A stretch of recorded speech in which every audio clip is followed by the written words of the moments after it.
Tengo el honor de entrevistar en el día de hoy al señor Orlando Dobat. Es el primer y único uruguayo en el Salón de la Fama del Emprendedor del Año Mundial, quien recibió en el año 2012 el reconocimiento al Emprendedor del Año. Desde entonces se ha transformado en nuestro principal embajador en términos de emprendimientos, poniendo a nuestro país en el mapa del ecosistema del emprendedurismo mundial. Luego de 20 años de haber comenzado el emprendimiento Sonamérica, cuenta con 350 empresas instaladas, más de 10.000 personas trabajando, 150 millones de dólares en inversiones, significando la actividad que se desarrolla dentro de un aporte de más del 1% del PBI del Uruguay. De esta manera presentamos a Orlando Dobat. Winner from Uruguay, Orlando Dobat.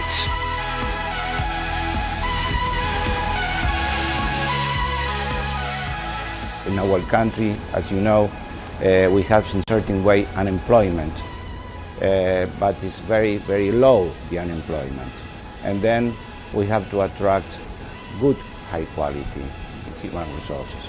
And then this is our number one issue, how to attract this kind of people, high talent.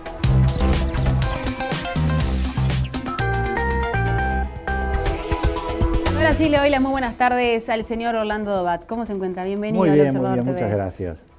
Gracias por la invitación, y yo le estaba comentando de que me parece fantástico este nuevo mecanismo, método, o no sé cómo llamarlo, tan innovador de hacer televisión. Realmente me parece una gran oportunidad para todos los periodistas poder llegar a este tipo de encare de la profesión, donde se le da una oportunidad mucho más profunda digamos, de desarrollo en las entrevistas y en las actividades televisivas, que siempre están corridas por el tiempo y por esto es otra cosa. Felicitaciones. Bueno, muchísimas gracias. Para arrancar me gustaría poder conocer un poquito más a Orlando Dobat y que me cuente sus comienzos profesionales, de repente cuál fue su primer trabajo. Bueno, pero antes quiero ser justo. Bien. Quiero ser justo con una aclaración. Usted me presentó como el primer y único emprendedor que estuvo en el Hall de la Fama. No, en el Hall de la Fama ya somos 3.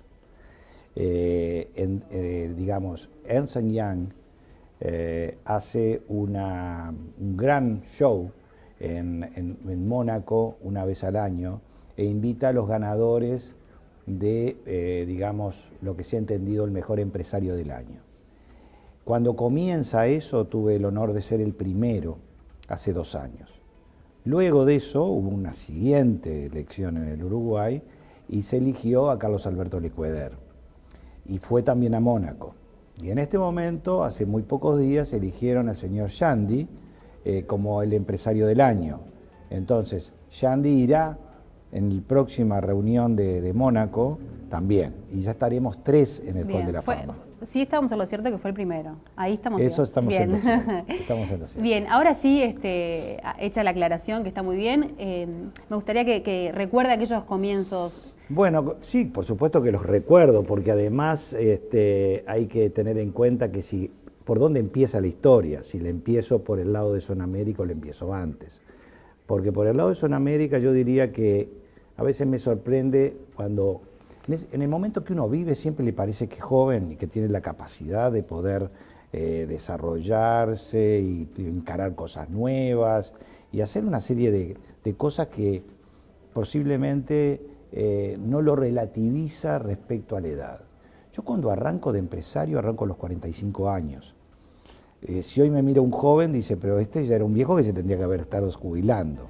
Sin embargo, yo hice toda mi etapa de profesional, digamos, como contador y auditor en empresas internacionales, viajé mucho por el mundo, anduve digamos, fundamentalmente apoyando organizaciones de orden farmacéutico. ¿Eso fue en México? Estuve en México viviendo y estuve en España, estuve en Canadá, estuve en casi todos los países de América Latina.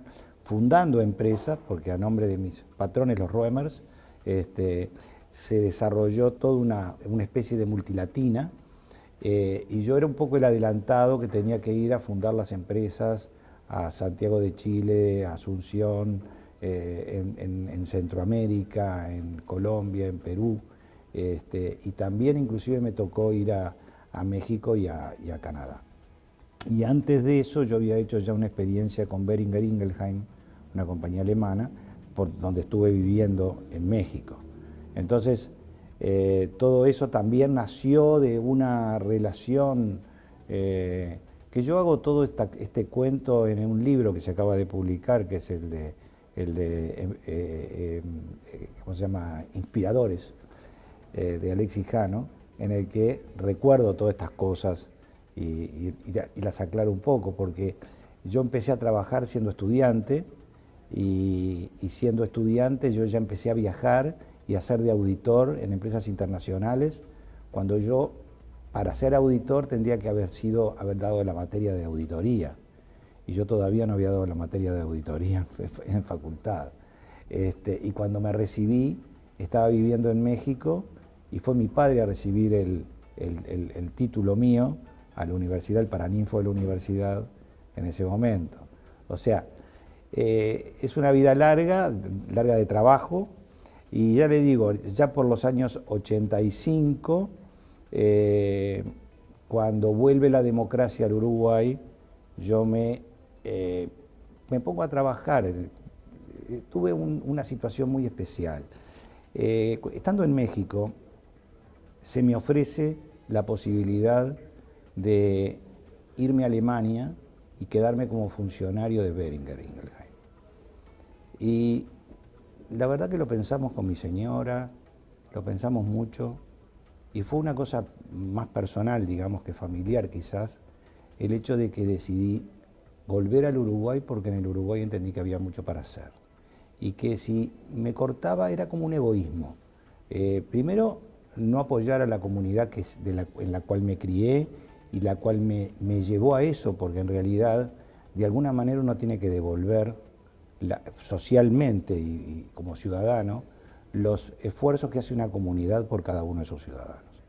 Entonces me parecía que tenía oportunidad de volver, y que ese regreso, con toda la experiencia que yo ya tenía en ese momento, podía hacer cosas. No sabía qué. Pero la sorpresa fue que cuando volví al Uruguay, venía con todo mi entusiasmo, me encontré con que no tenía trabajo. O sea, mi patrón en ese momento me dijo: lo lamento mucho, tu oportunidad estaba en irte a Alemania, no lo hiciste, yo no te puedo mantener. Y entonces me quedé sin trabajo. Y ahí me instalé y tenía algunos ahorros, y me puse a estudiar la economía uruguaya, las oportunidades internacionales, la inserción de Uruguay en el mundo, que yo sigo creyendo que Uruguay tiene un destino más de ser un Singapur en América Latina, que lo que pretenden nuestros políticos de ser un país grande siendo un país chico. La mentalidad de país grande y de querer tener un gobierno como el que tiene Argentina, Brasil o cualquier otro país grande, donde maneja decenas de millones de habitantes, eso, en mi modesta opinión, es un grave error estratégico del país. Uruguay se arregla con muy poca cosa para 3 millones que somos nada más que un barrio de San Pablo. Y eso lo fui moldeando, y ahí nació mi pasión por el tema de las zonas francas. Bueno, eso le quería preguntar, ¿cómo surge este proyecto? ¿Fue de ese estudio que usted hizo de lo que estaba pasando en el resto del mundo? Surge como consecuencia de todo eso, porque surge como que pensábamos en hacer una cosa como que Uruguay, ¿cómo se hace para ser competitivo, productivo, más eficiente? Entonces, todos sabemos que el Uruguay tiene un Estado hiperdesarrollado, que todos tenemos que pagar enorme cantidad de impuestos. Esa cantidad de impuestos que tenemos que pagar nos hace ineficientes, sueldos caros, poco competitivos a nivel internacional, cerramos el país, pagamos aranceles entonces para poder importar. No es un país abierto, y menos después cuando empieza con el Mercosur, menos abierto es. Entonces, yo me planteé cómo se puede hacer este proyecto. Y el proyecto se podía hacer generando una isla adentro del país con otro concepto. Bien, y para eso se tuvo que crear una ley. Una ley que fue entendida en el momento, fue un milagro poderla hacerlo, aprobarla. Era porque era un momento político muy especial, el país estaba sumido en una crisis, recién se volvía del periodo militar. Fue durante el gobierno de Sanguinetti. Fue durante el gobierno de Sanguinetti.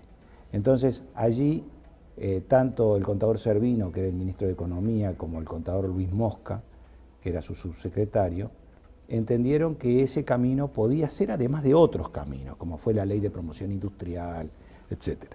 Pero que había que promover de todas maneras la exoneración de impuestos. Y de alguna forma este fue un mecanismo.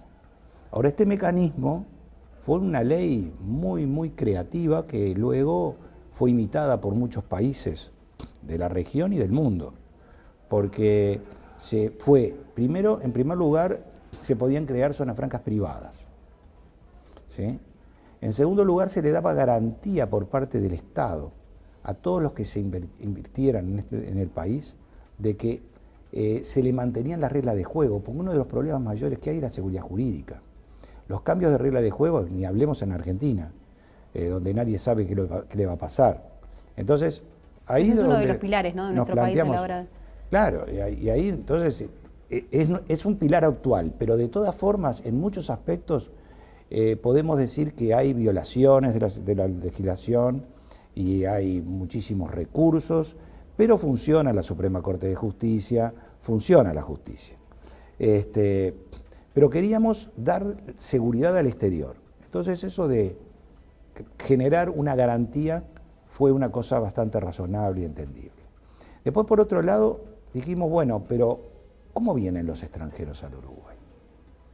Porque si lo que queremos hacer es un país abierto adentro de un país cerrado, tiene que poder haber personas que, digamos, puedan ingresar al país, trabajar en el país y no estar sometidas a la fuerte presión impositiva. Para lo cual se hizo una cuota del 25% en esa ley de personas que podían pertenecer a cada planilla de los usuarios de zona franca, donde no tenían que pagar BPS, sí renunciaban a los derechos naturales que le da de derechos jubilatorios, etc. O sea, la comunidad uruguaya no tenía que darle ni un peso a ese lugar especial, no tenía que ser subsidiado. Esa era la clave del tema. O sea, se cerraba una isla, se ponía dentro del territorio, el 75% de los obreros o empleados van a ser uruguayos y se va a ver beneficiado, esos uruguayos van a gastar, es como que pensar en el emigrante y el que manda la remesa, ¿no?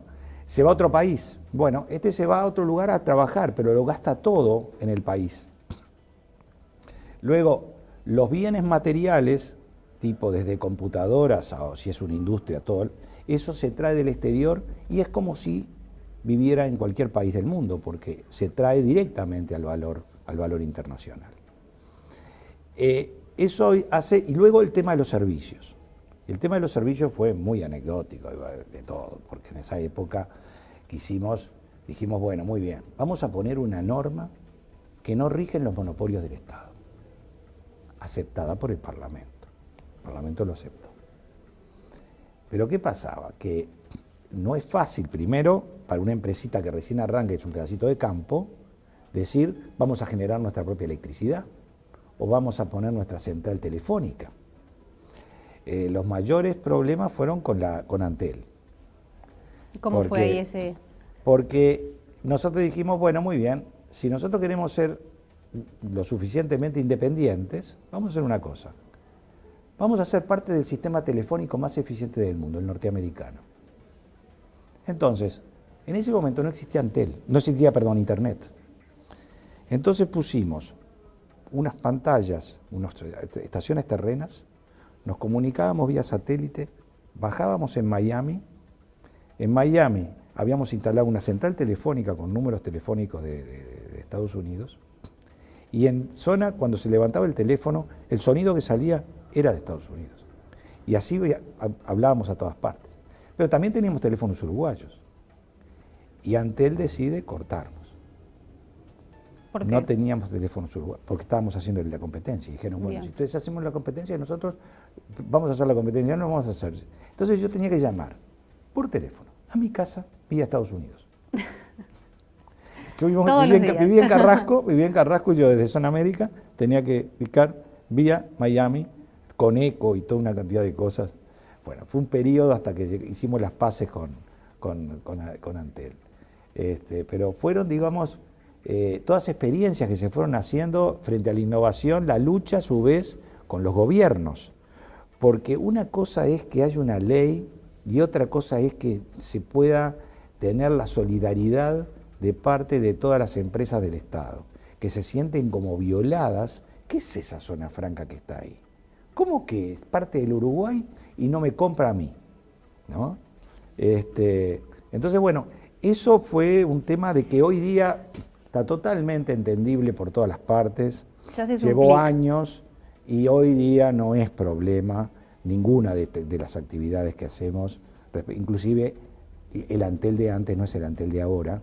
El Antel de ahora es mucho más eficiente que el Antel de antes. Las diferencias se achicaron tanto que hoy podemos decir que casi es como antieconómico hacer inventos de ese tipo. Bien, ahora que estaba pensando, ahora que me dice, gracias a que lo echaron, se quedó sin trabajo, está donde está, sí. ¿no? Sí, lo que son las vueltas de la vida. Bueno, la vida siempre ofrece, yo siempre digo que siempre ofrece, uno nunca sabe cuándo empiezan las cosas. O sea, capaz que al salir ahora del observador me encuentro con una situación en la cual cambia mi vida. Eso no lo sabemos ninguno de los que estamos acá. Es verdad, es verdad. Una situación de dificultad, el hombre se sobrepone, genera por todos los medios la creatividad y busca cómo resolver sus problemas. Yo siempre le digo a los muchachos que nunca paren de tener fuerza, digamos, a mí me gusta mucho trabajar con gente joven, siempre trabajé con gente joven alrededor, y me gusta mucho que nada sea imposible, que todo lo que se imaginen lo pueden llevar a cabo, que nosotros hicimos cosas en un país muy difícil como Uruguay, hicimos cosas casi imposibles, que cualquiera decía, muchos decían que yo estaba loco por lo que quería hacer, y que cuando venían a aquel campito verde, que no había nada más que 2 caballos, el sin lengua y otro más, y había una cabañita chiquita que mi señora le había puesto muy mona para recibir a los clientes, y era un ranchito que había ahí, en las 50 hectáreas de Zona América, que antes era Zona Franca de Montevideo. Y ahí empezó. Y fue viajando y fue buscando el exterior. ¿Y cómo hizo Orlando Dobat para seducir y para convencer a empresas como Sabre o como Tata de que Uruguay era un país interesante? Ya lo de Sabre y Tata es posterior. Para mí mucho más difícil era cuando era Todo Verde. Porque para Todo Verde había que convencer primero de hacer cosas todavía sin clientes. Porque para que a uno le crean, tiene que hacer las calles, tiene que hacer la entrada, y ahí se requerían millones de dólares. Entonces yo lo que tenía que convencer era a los que nos iban a financiar, socios y no socios. Socios conseguí inmediatamente, me acuerdo que vendía a $40.000 el 1% de la empresa. Había puesto ese precio, no me preguntes qué estudio era, ninguno. Yo había dicho, bueno, está. $4 millones de dólares necesitamos de capital y vamos a... Tiene que darme esto y lo divido en esto. Está. Y entonces $40.000. Y entonces le decía, bueno, vos me das $40.000 y me prestás otros $40.000. Y yo te los voy a devolver en 5 años con intereses, no me acuerdo de cuánto. Bueno, así empecé. Posteriormente me voy a Washington a convencer a la gente del BID. Y en ese momento estaba Enrique Iglesias. La gente del BID me dice, no, esto es un negocio inmobiliario. Esto no es un negocio de servicios, es un negocio inmobiliario. Usted me lo quiere vender como un negocio de servicios. y por lo tanto el BID no va a financiar negocios inmobiliarios. Ok. Bueno, fuimos a hablar con Enrique Iglesias, le expliqué el tema. Por eso digo, todas estas cosas requieren... Atrás hay meses y meses y meses de trabajo. Entonces, bueno, lo entendió por la creación de empleo, por el tipo de empresas, que no terminaba solamente en un alquiler, no era un alquiler de un inmueble, era toda una cantidad de otras cosas. Y entonces él llama a sus colaboradores y les dice, señores, ustedes tienen que hacer una previa evaluación de este proyecto a ver si puede interesar. Olvídense, esto no es inmobiliario, pero vamos a ver si hacen un due diligence, a ver si puede andar. Y ahí nos dan los $3,5 millones iniciales que nos da el BID, más el 12% del capital, a los que habíamos puesto $40.000 hacia el 1%. Ese fue el inicio. Y ahí entonces hicimos las primeras calles y los 2 primeros edificios. Y ahí me acuerdo que el primer cliente que entra, además de Costa Oriental, que éramos nosotros mismos que lo habíamos traído de Colonia, es una empresa de Indiana que hacía inyección de plástico, era industrial. Inyección de plásticos para alimentadores de aves, que se llamaba Short Time Brock, de Indiana. Y ahí eran cuáqueros, gente muy especial, que se instala en el Uruguay y se instala allí. Después se instala York, de aire acondicionado, Mimo, de pañales desechables, todo industria. Hasta que en el año 94 se firma el Mercosur y se termina la industria de Zona Franca. Entonces se queda todo vacío. Y ahí de nuevo, o sea, la inventiva y la creatividad. ¿Cómo salimos de nuevo de todo esto? Y dijimos, bueno, en el proyecto teníamos lo que yo le llamaba un palle, que era una cuestión donde iba a haber call centers, iba a haber toda actividad de servicios, toda la cosa. Dijimos, no tenemos más remedio que por acá está el camino porque la industria por no el está en palle camino. que usted le decía. Sí. Entonces nos pusimos a trabajar en eso, en la historia de los servicios, y bueno, los edificios tuvieron que ser reformados todos a oficinas, y ahí empezaron a aparecer... En esta nueva era, ¿quiénes fueron los primeros que llegaron? El primero fue Merrill Lynch, que nos obligó a hacer un edificio especial para ellos, pero nos lo financiaron ellos.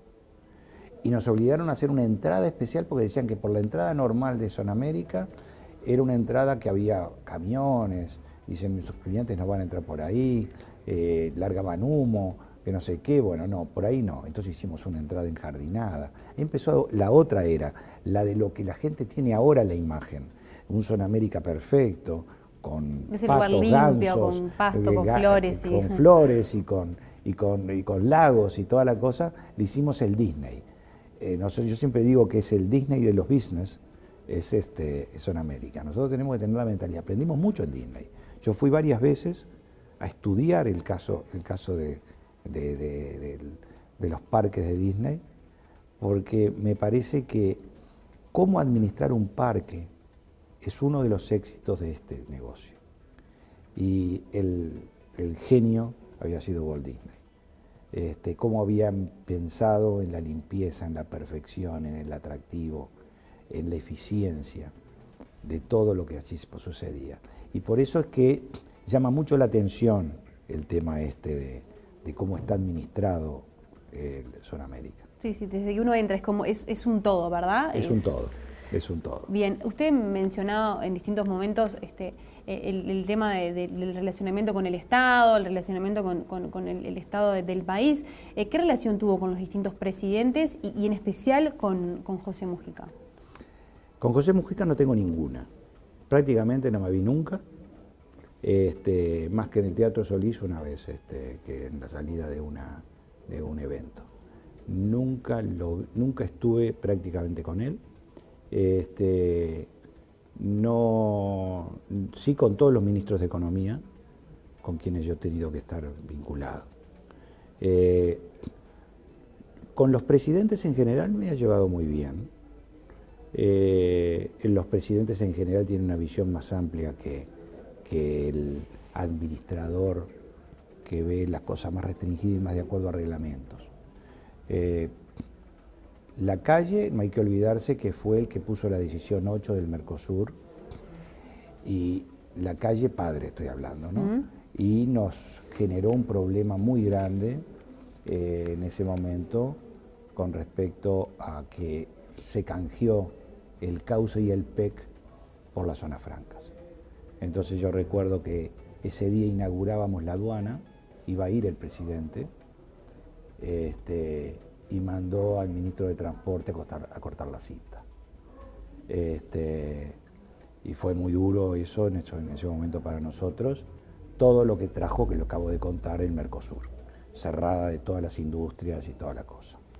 Después de eso, Sanguinetti, me llevé siempre muy bien con él, y particularmente con Luis Mosca, que después fue su ministro de Economía y que conocía muy bien el instrumento y sabía muy bien de lo que se hablaba.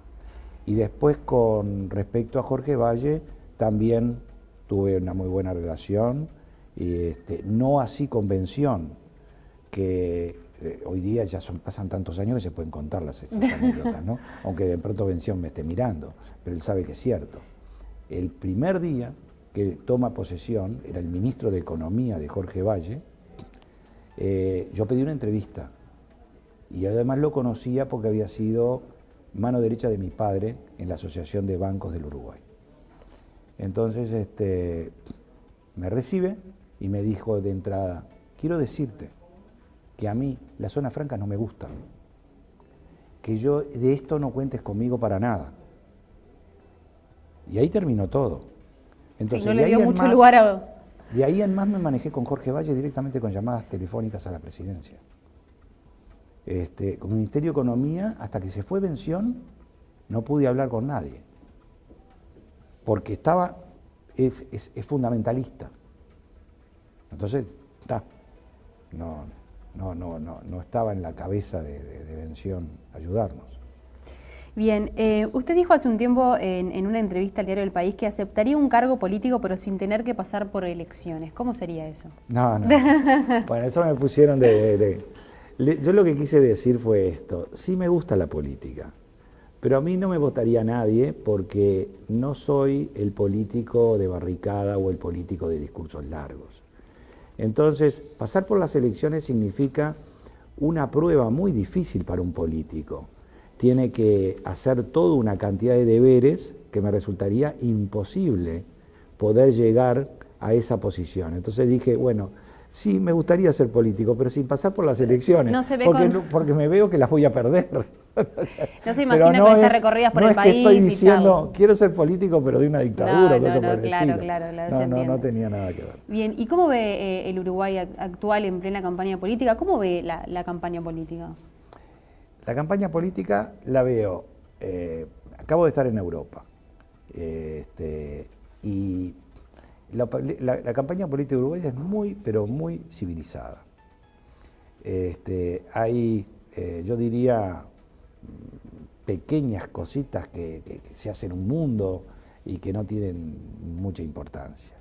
Yo creo que hay mucha madurez en nuestros políticos, especialmente en los políticos altos.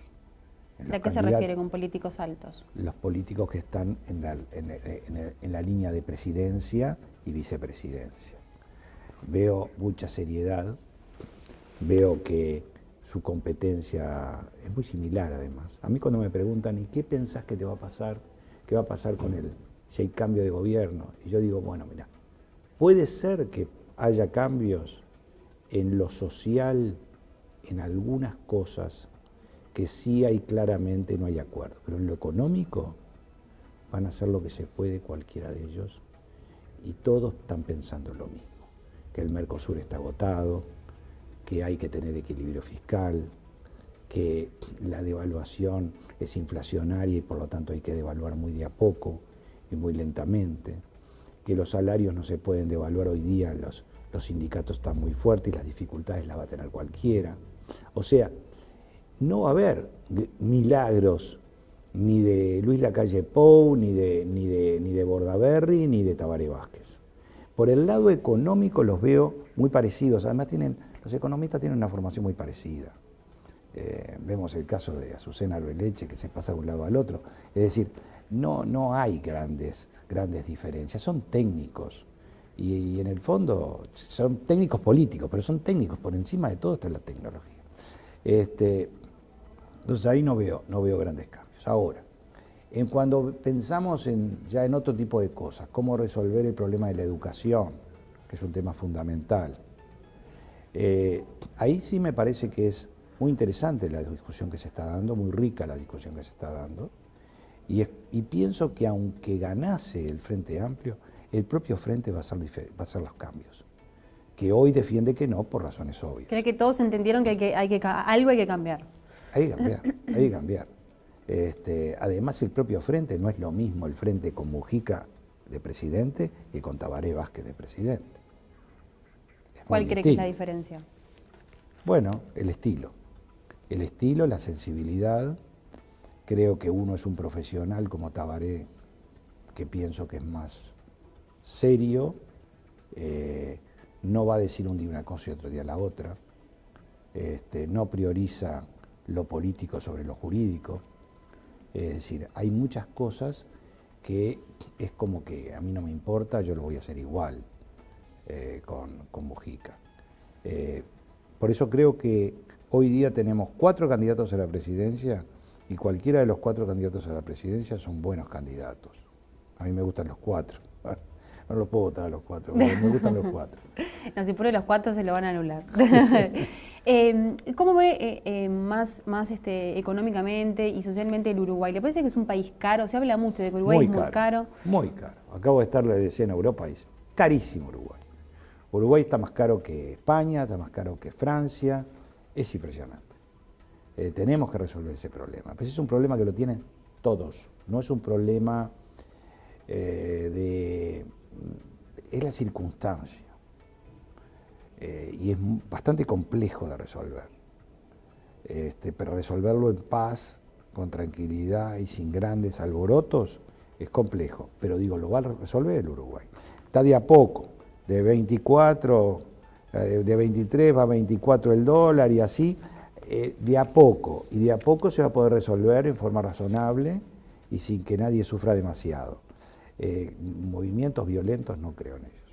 Bien, me pareció interesante contar una anécdota que usted ha mencionado a una publicación hace algún tiempo, donde cuenta que su padre era presidente de la Asociación de Bancos en los 60 y cuando los Tupamaros secuestraron a un directivo, compañero de su padre de la gremial, durante esa época tuvo que ir a la facultad con un guardia. Sí. Entonces me gustaría preguntarle cómo ha vivido el hecho de que esos Tupamaros luego hayan llegado al gobierno. Bueno, como a todo el mundo, yo creo que no porque me haya sucedido eso a mí particularmente le cambie a otra gente que no le raptaron o no tuvo que tener guardias personales. Yo creo que la época esa es una época horrible, muy anterior al golpe de Estado, pues esto era anterior al golpe de Estado, anterior a la dictadura, cuando estaban actuando los Tupamaros con toda fuerza contra el orden constituido. Y en ese momento estaban atacando fundamentalmente las instituciones bancarias. Hubo bombas, me acuerdo que voló todo el centro de cómputos del Banco Comercial en Cordón, que mi padre se levantaba de noche a 2, 3 de la mañana y el Ministerio del Interior lo llamaban por los problemas tremendos que había, y estoy hablando de época democrática que estaba Pacheco como presidente. Luego de eso hubo ya ahí todo un proceso donde es muy confuso lo que hoy quieren mostrarse como la historia del Uruguay y como que los Tupamaros vinieron a liberar al Uruguay de la dictadura, cosa que no es cierta. Yo recuerdo, por ejemplo, otra anécdota. En pleno periodo de esos, había medidas prontas de seguridad. Las medidas prontas de seguridad que hoy la juventud no conoce, era una situación donde podía entrar la policía de noche a la casa y el ejército a la casa de cualquiera. Y se hacía lo que se llamaba la operación rastrillo, que iban por ciertos barrios y entraban a todos lados buscando gente colaboradora del grupo de los Tupamaros, etc. Entonces, una noche me encuentro con que me despierta un caño de una ametralladora en el medio del pecho, así que me hacen así, levántese. Mi padre estaba en pijama, parado al lado de este hombre, vestido a guerra, y este hombre, este soldado, adentro de mi dormitorio. Entonces me levanté y me empezaron a revisar todos los libros. En esa época los estudiantes estudiábamos, yo estudié de ciencia económica, estudiaba economía, por lo tanto tenía el libro El Capital de Marx.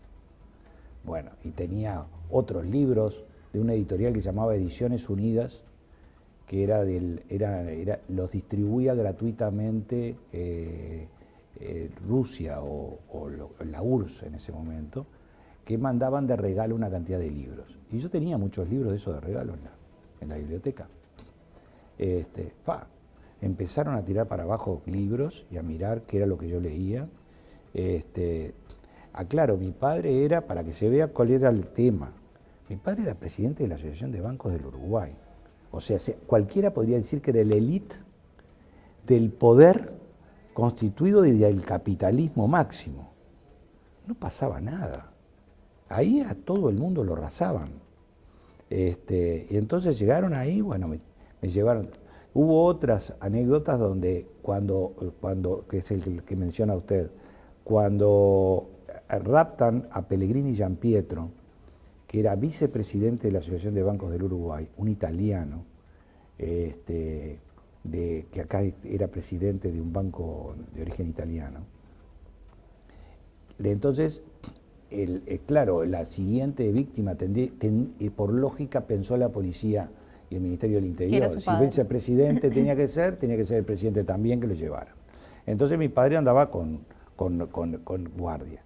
Y a mí me pusieron un guardia personal pensando que podía haber raptado. No, lo que será con 20 años ir a la facultad con un guardia. Entonces yo iba a esperar el 121 a la parada y se me paraba al lado. Y yo me subía y yo iba corriendo y me bajaba unas paradas antes y lo perdía. Y siempre era una lucha que yo me divertía mucho, porque el tipo siempre me estaba persiguiendo y nunca me encontraba. Y yo quería llegar a facultad y entrar a facultad sin el señor este. Así que esto fue muy, muy divertido durante ese periodo. Pero más increíble era el poco profesionalismo, que hoy lo miramos y es otra época, ¿no? El que controlaba a mi padre, un señor Piris, que andaba con su revólver y toda la cosa, tenía que ir en el auto con mi padre, ir al banco y volver y toda la cosa, y quedarse en la puerta. Las reuniones en la asociación de bancos eran larguísimas, y este señor se iba al bar y se tomaba las suyas. Entonces, cuando salía, ¿cómo era el tema? Mi padre lo llevaba a él a la casa. Porque no lo podía ni dejaba manejar. en la casa porque no podía ni caminar y se volvía sin guardia. Así que bueno, no estaba muy bien cuidado. No estaba muy bien. Por eso los tupamaros podían hacer cualquier cosa en esa época. Bien, antes de terminar, volviendo un poco a la actualidad, Zona América ahora desembarca en Colombia, estuvo acá su hijo contándonos de este tema, pero ¿cómo lo ve usted este nuevo desafío de llegar a otro país? Yo concebí este tema de que es imprescindible hoy en el mundo global estar internacionalizado, estar en varios puntos.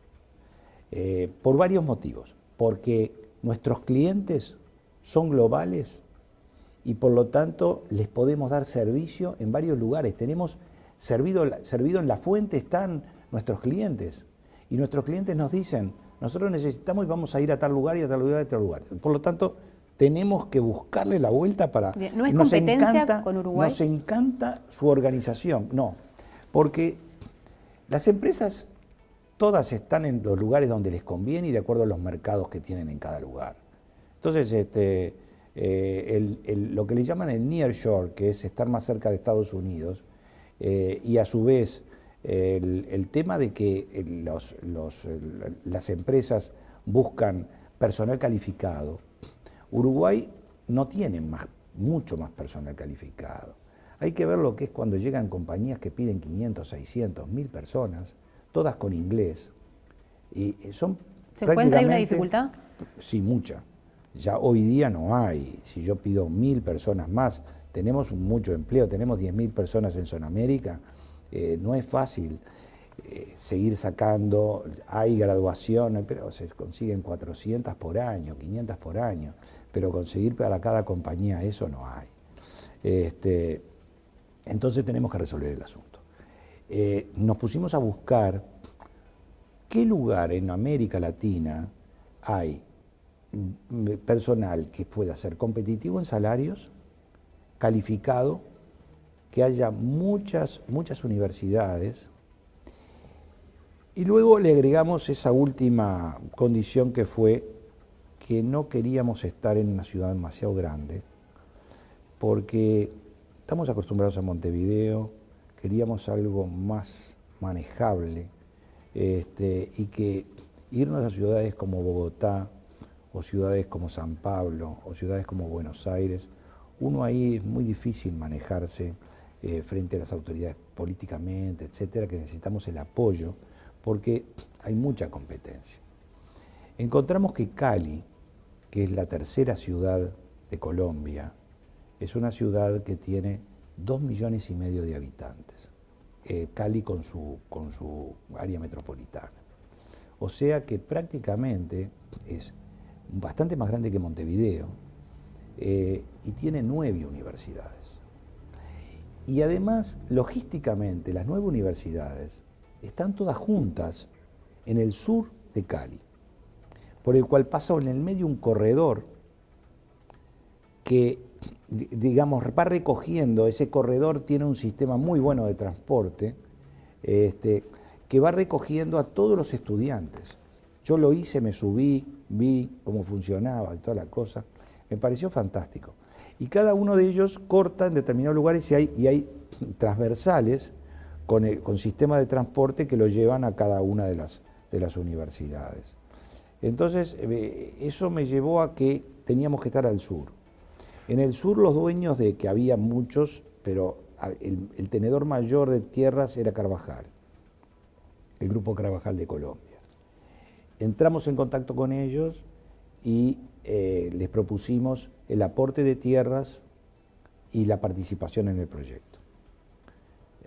Y bueno, ahí empezó a funcionar, llevó su tiempo la negociación y llevó su tiempo el proyecto en sí mismo para que fuera entendido por las autoridades de Colombia, porque en Colombia, si bien hay 80 zonas francas, ¿es un concepto distinto?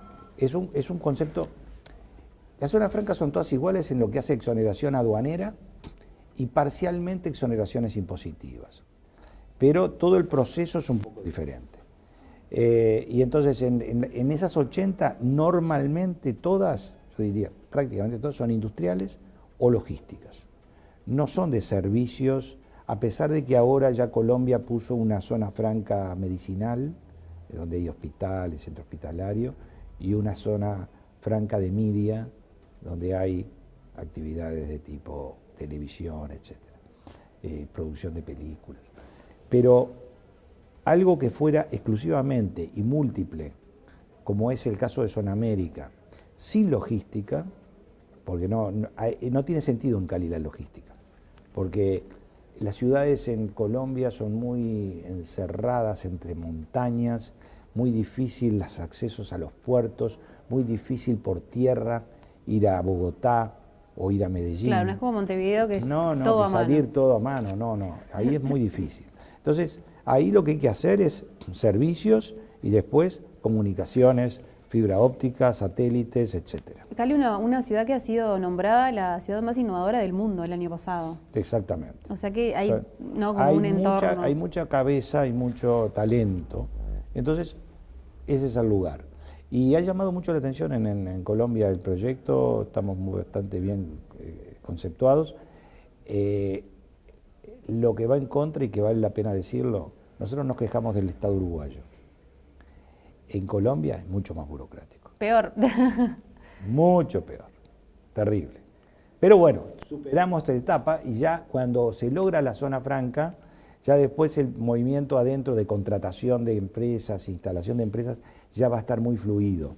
El problema era resolver el problema con la Municipalidad de Cali, los problemas de medio ambiente, todos los temas de autorización del Poder Ejecutivo, del Ministerio de Comercio, bueno, hubo mucha cosa. Pero yo creo que es un gran paso para Zona América.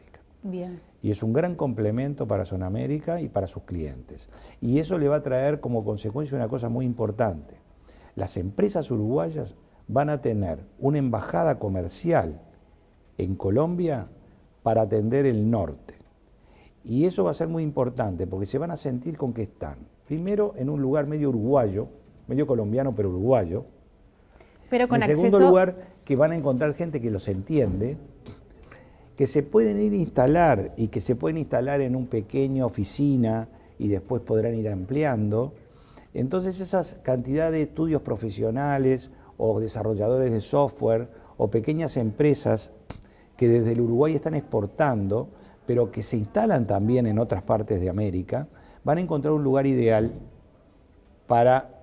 Cali es un país que tiene, es una ciudad que tiene vuelos directos con Miami, tiene un aeropuerto internacional que se comunica con todas partes del mundo. No es que haya que ir a Bogotá y de Bogotá, quién sabe de qué forma se llega a Cali, no. Cali de por sí es una ciudad independiente y comunicada con el resto del mundo. ¿Ya sabe que empresas uruguayas van a estar allá también? No. Todavía no. No.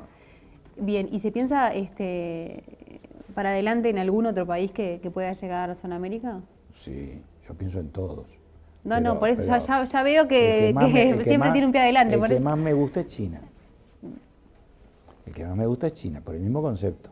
Por el concepto de que es una plataforma latinoamericana en China.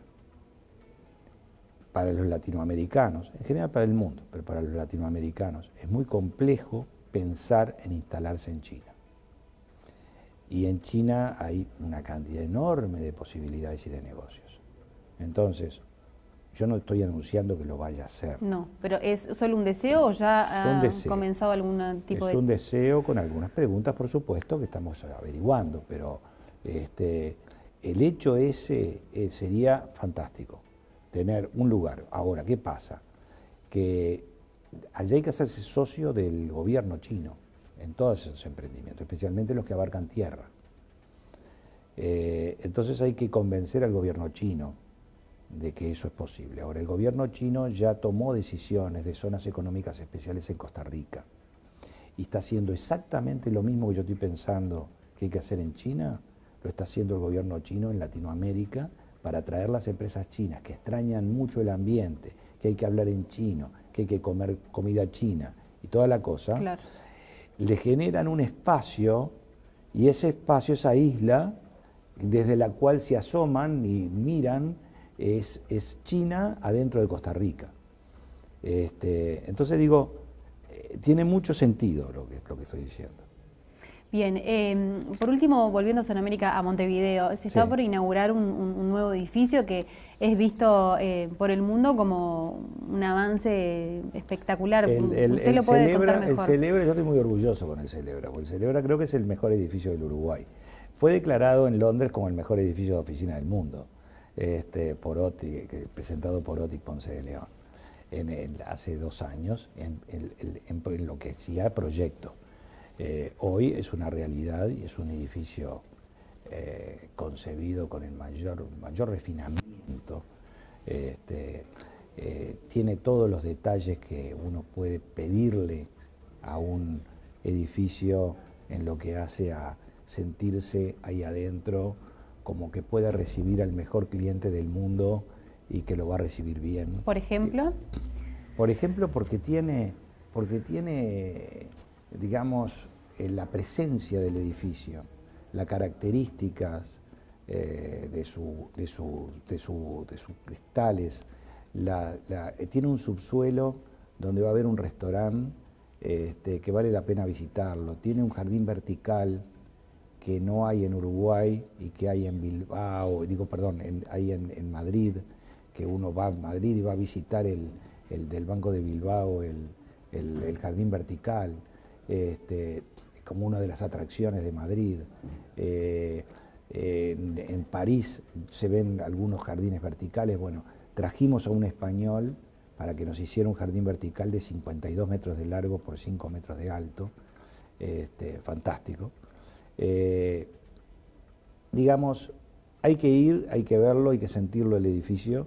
Tiene unas terrazas superiores espectaculares, de las cuales se va a poder ver hasta el Estadio de Peñarol. Ya veo de qué cuadro. No, para ¿No? nada, para ¿Ah? nada. No, grandes problemas con Peñarol por ese problema, por el tema del estadio, pero se va a ver el estadio. Yo soy de Wanderers, así que difícil que me invoquen. Pero ese fue la gran apuesta que hicimos. ¿Por qué? Tiene mucho sentido, es un hito, es un símbolo que nosotros estábamos para ponernos en sintonía con el mundo actual. Hay que parecerse un poquito de pronto a Dubái, un poco parecido a todos esos centros internacionales financieros que tienen sus torres y sus destaques arquitectónicos. Demostrar que en Uruguay también se puede. En Uruguay se puede. Orlando, le agradezco muchísimo. Por favor, un placer. Ha sido un Muchísimas gusto gracias. conversar con usted. Muchas gracias por estar aquí. Y lo felicito de nuevo porque esto es un lugar Es de informarse a través del Observador, de Sí, la siempre, web, siempre, así, siempre, tiene redes sociales, tiene... Siempre, y he estado escuchando varios de estos entrevistas que ustedes están haciendo. Bueno, le agradezco muchísimo, muchas gracias. Y hacer una serie de cosas que posiblemente no lo relativiza respecto a la edad.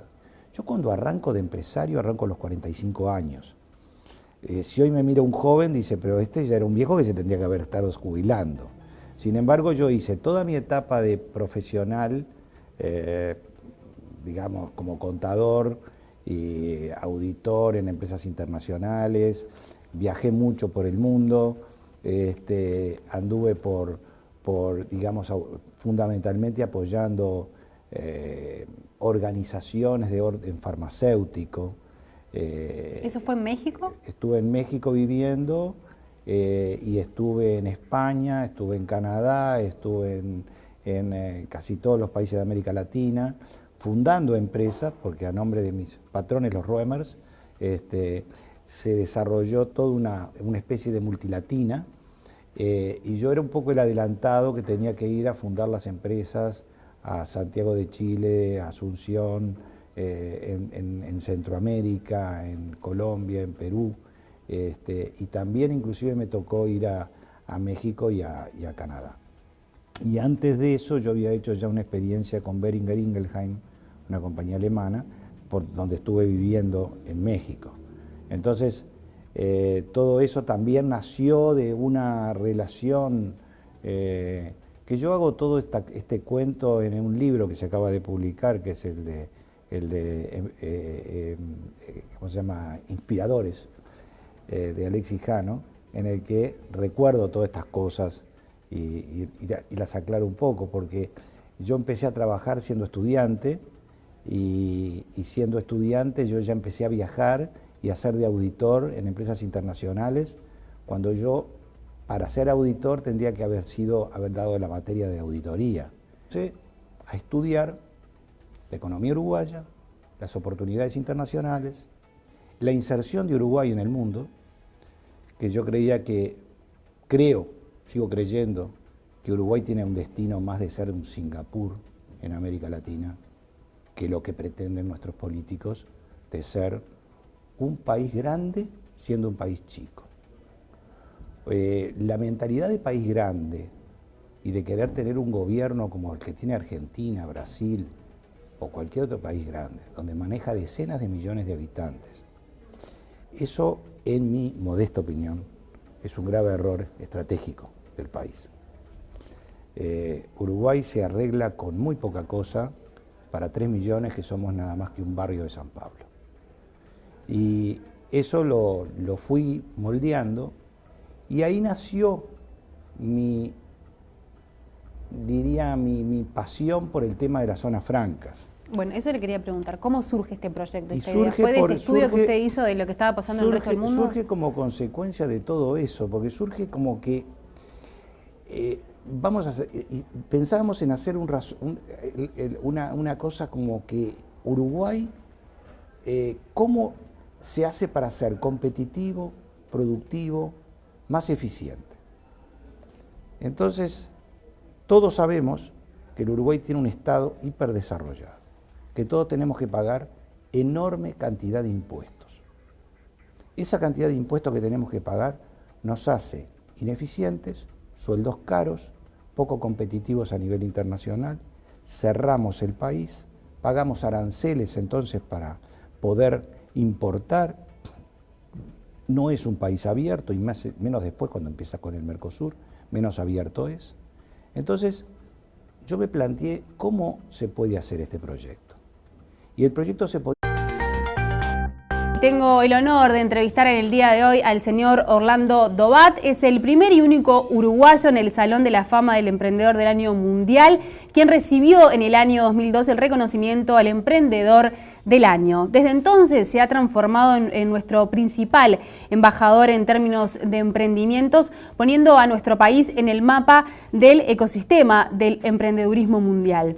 Luego de 20 años de haber comenzado el emprendimiento Sonamérica, cuenta con 350 empresas instaladas, más de 10.000 personas trabajando, 150 millones de dólares en inversiones, significando la actividad que se desarrolla dentro de un aporte de más del 1% del PBI del Uruguay. De esta manera presentamos a Orlando Dobat.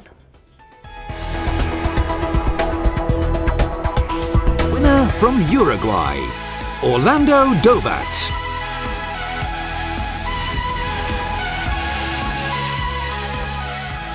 In our country, as you know, we have in certain way unemployment, but it's very, very low, the unemployment. And then we have to attract good, high quality human resources. And then this is our number one issue, how to attract this kind of people, high quality.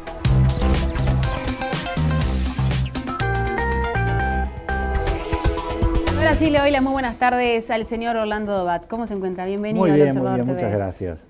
Gracias por la invitación, y yo le estaba comentando de que me parece fantástico este nuevo mecanismo, método, o no sé cómo llamarlo, tan innovador de hacer televisión. Realmente me parece una gran oportunidad para todos los periodistas poder llegar a este tipo de encare de la profesión, donde se le da, y yo todavía no había dado la materia de auditoría en facultad. Y cuando me recibí, estaba viviendo en México, y fue mi padre a recibir el título mío a la universidad, el paraninfo de la universidad en ese momento. O sea, es una vida larga de trabajo, y ya le digo, ya por los años 85, cuando vuelve la democracia al Uruguay, yo me pongo a trabajar. Tuve una situación muy especial.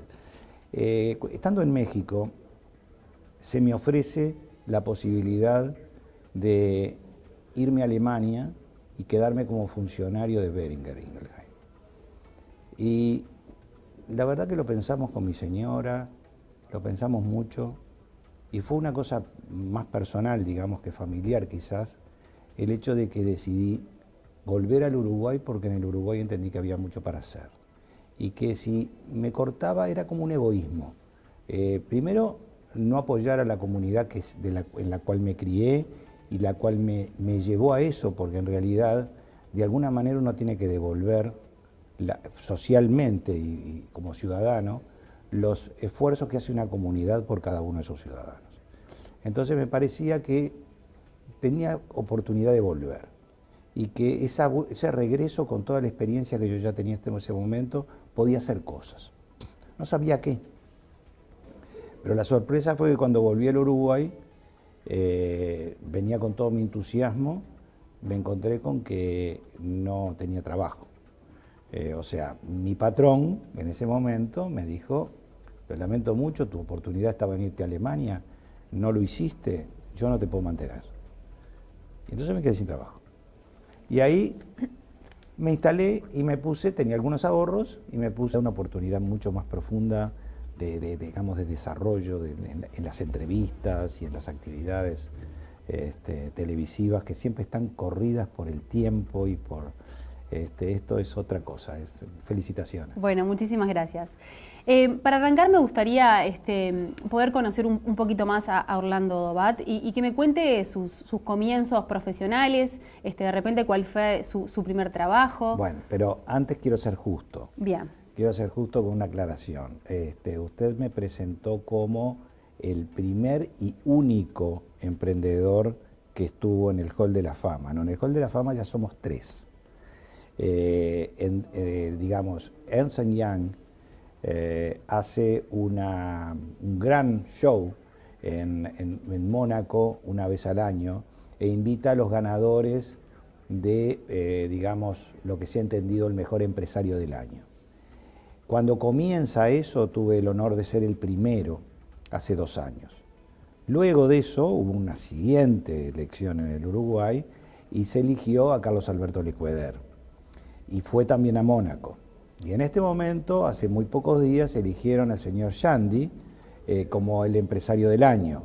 Entonces, Shandy irá en la próxima reunión de Mónaco también. Y ya estaremos 3 en el Hall de la Fama. Sí, estamos en lo cierto que fue el primero. Ahí estamos bien. Eso estamos en lo cierto. Estamos en lo cierto. Bien, ahora sí, hecha la aclaración, que está muy bien, me gustaría que recuerde aquellos comienzos. Bueno, sí, por supuesto que los recuerdo, porque además hay que tener en cuenta que por dónde empieza la historia, si le empiezo por el lado de Sonamérica o le empiezo antes. Porque por el lado de Sonamérica yo diría que a veces me sorprende cuando... En el momento que uno vive siempre le parece que es joven y que tiene la capacidad de poder desarrollarse y encarar cosas nuevas.